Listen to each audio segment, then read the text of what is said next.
Lake Effect brings you conversations about what's happening in Milwaukee and the people, places, and organizations that shape the community. This is Lake Effect Spotlight from WUWM, Milwaukee's NPR.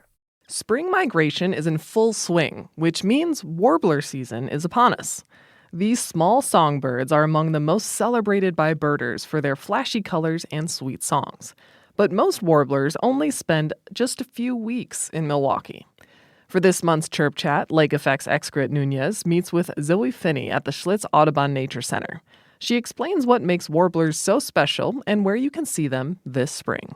For today's episode of Chirp Chat, we'll be talking all about warblers. And when I first started birding, I quickly learned that birders love warblers and are absolutely fascinated by them. Zoe, I know you're a huge fan of these birds as well. So I'm wondering, what makes warblers and this time of year particularly special? Warblers are incredible little creatures. Some people call them the jewels of spring because they are tiny and bright and vivid, and they're just like magical little birds that instill this wonder for the birders who are hearing them and seeing them. I think they're extra special because they are generally like rare for us. So in April and May is the main time that we get to see warblers in Milwaukee. They're migrating through. Some of them are staying here, but for the most part, they spend a lot of the rest of their year in their wintering grounds, which are much further south. And so we just have like a short window that we get to like get out on the trails and get a glimpse of these beautiful little birds. And you mentioned a few of the characteristics that make warblers a warbler, like their size and their color. And they also come through in the fall. Do warblers stay the same color year-round? They do not stay the same color year-round. When they are migrating through in spring, they are generally in their breeding plumage. Specifically, the males have like a much brighter breeding plumage than, for instance, like juvenile birds and female birds. So throughout the year, they go through different molts.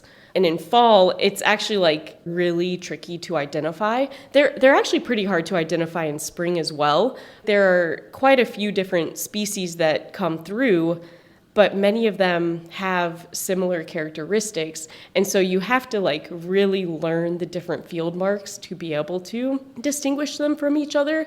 And then when they lose their breeding plumages, it just gets really, really tough because a lot of them end up just kind of looking like these like dull, olivey, yellow colored birds that you have to figure out all of their field marks to figure out like, okay, am I looking at a blackpoll or am I looking at a bay-breasted? Yeah, and I think that makes them just that much more interesting. So I'm curious, you mentioned earlier that warblers do make a song. Is there like a distinct song that they make? So there are so many different species of warblers. I believe there are about 60 total that could be found in the US. Up here, we have around 40 that migrate through. And within those 40, they all have different songs. Some of them sound super sing-songy and warbly, like that's how they originally got their name. It's just completely varied on the species that you're listening to. Like some of them are so high-pitched that you can hardly hear them.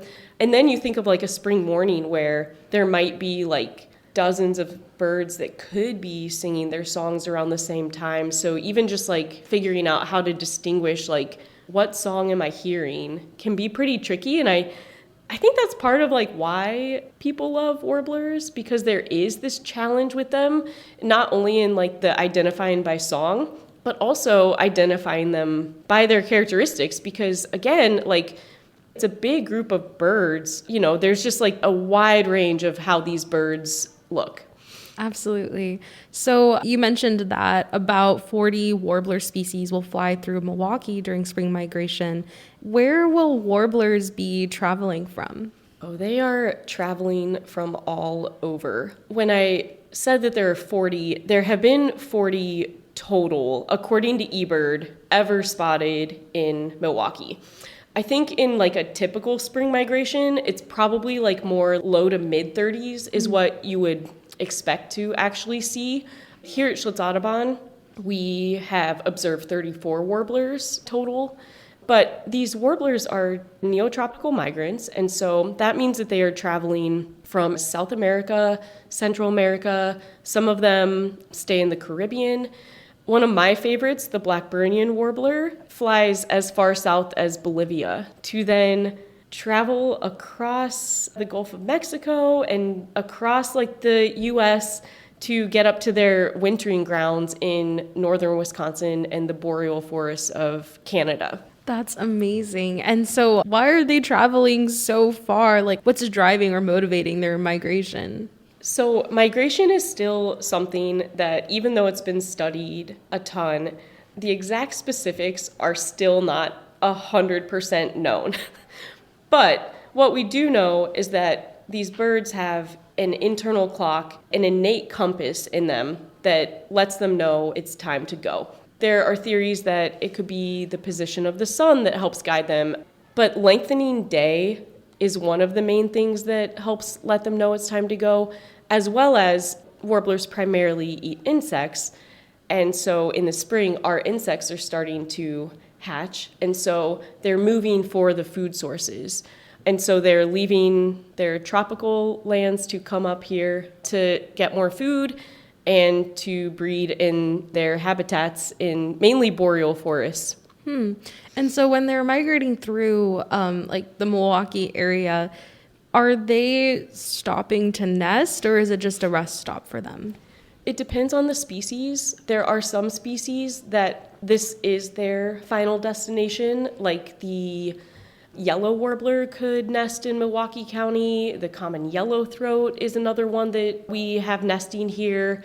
American redstarts are another bird that it's pretty easy to find their nests around here. And they also like to be a little lower in the shrubs. So they're one of my favorites because you can actually get pretty good glimpses of them. But for the most part, a lot of these birds are coming through after thousands of miles of traveling, and they are using Milwaukee and other places mainly as a stopover. So when they see a green patch of land, they are coming down to refuel, take a little break, and then continue on their journey to their northern breeding grounds.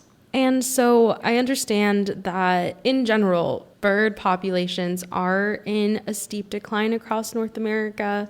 In 2019, a study was published in Science.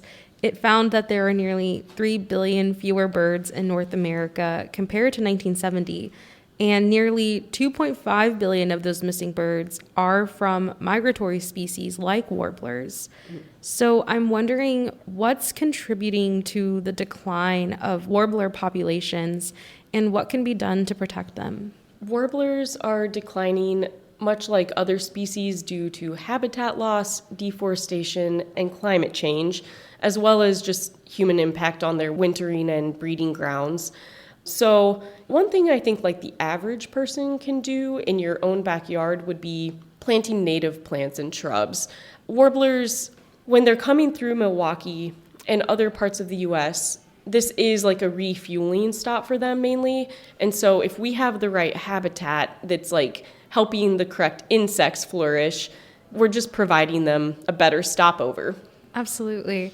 And you mentioned that April through middle of May is kind of the best time of year to check out some warbler species here in Milwaukee. Can you describe some of the types of warblers we often see fly through? Yeah, I would say just a small tweak. It's really more like mid-April through the whole month of May that warblers are really here. They're starting to trickle in right now. Like currently in Milwaukee County, there have already been some palm warblers sighted, some yellow-rumped warblers, and pine warblers, which those are generally the first ones that come through. The yellow-rumped is kind of like a classic warbler. It's one of the first warblers that I would say birders learn, probably because there are so many of them, and also they are one of the first to come through. But they're a small to medium-sized warbler, and one of their distinguishing characteristics is they have this little yellow spot on their rump. And so birders like to call them butterbutts because it looks so like cute. a little pat of butter. And then when May first hits, it's kind of like gates are open. Like the floodgates are open, and from that point on, you never know what warbler species you're going to see on a day. It's just wild, like the varied amount of colors and patterns that these birds bring to our canopy. To be able to see that in Milwaukee, it's pretty incredible. It's absolutely amazing. And hopefully that encourages people to like keep their eyes open because they might never know what they can see. I think that's one of the things that I try to explain to people. Like, if you're willing to take the time and patience to look for them, which can be tricky because they really love the tops of trees. And so a lot of times, like, warbler watching means that your neck is like totally up at the canopy and you might just get a glimpse of their underside, but that's worth it to even get that little glimpse. That butter butt. Yeah. So I'm curious, you were kind of alluding to it already, but what are some tips that you have for new birders trying to catch a glimpse of some warblers? You were saying like looking up a lot. Yes. I think a few tips would be just be prepared to be patient. The flurry of activity can be overwhelming. Just try to like maybe focus on one tree and see what comes into sight. I would say don't get overwhelmed. Just soak in the beauty of the warbler's song. If you get to see a flash of that bright color, just try to soak that in and really enjoy that it's here.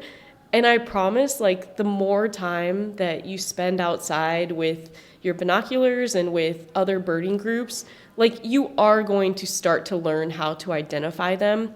It's just one of those things that the more time you do it, you're going to figure it out. So, like, be gentle with yourself and don't expect to be able to go out on your first May day and be able to distinguish all of these birds, because even for expert birders, there are forums, there are Discords, there are Facebook groups that are set up specifically to help people figure out, like, what bird did I see? And so even the expert birders are not always going to be 100%.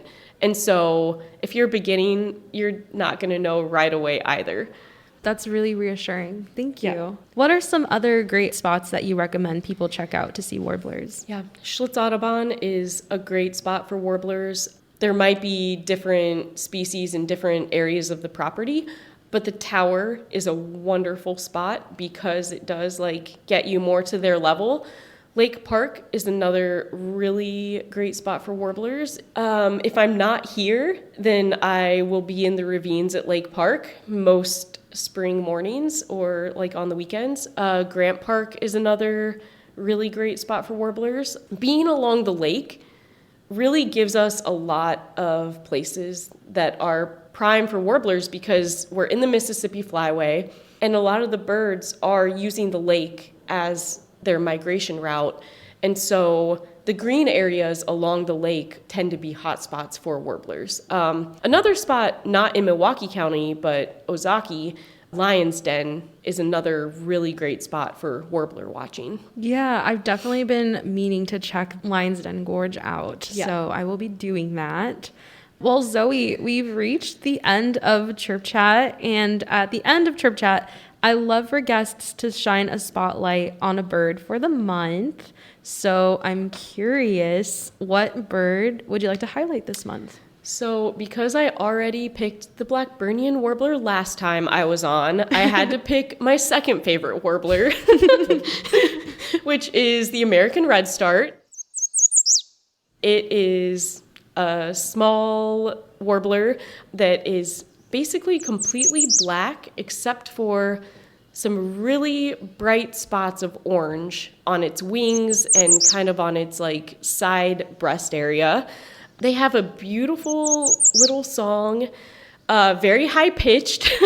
I really like American redstarts because they are one of the species, well, they're here most of the summer. So they are a species that will breed at Schlitzaudubon and other places in Milwaukee County. But also they tend to stay a little lower in the canopy, but they really do like to kind of zip in and out of shrubs. So it's kind of impossible all the same. But there's sometimes a better chance of getting a good glimpse of a red start. Well, Zoe, thanks so much for speaking with me today and helping me learn more about how wonderful warblers are. This was really fun. You're welcome. Thanks so much for being here.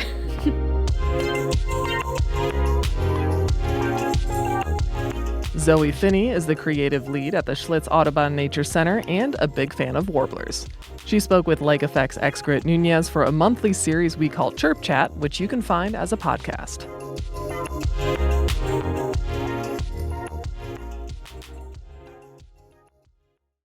You can find more interviews like this one by visiting wuwm.com/lakeeffect. And while you're there, subscribe to the Lake Effect Spotlight podcast.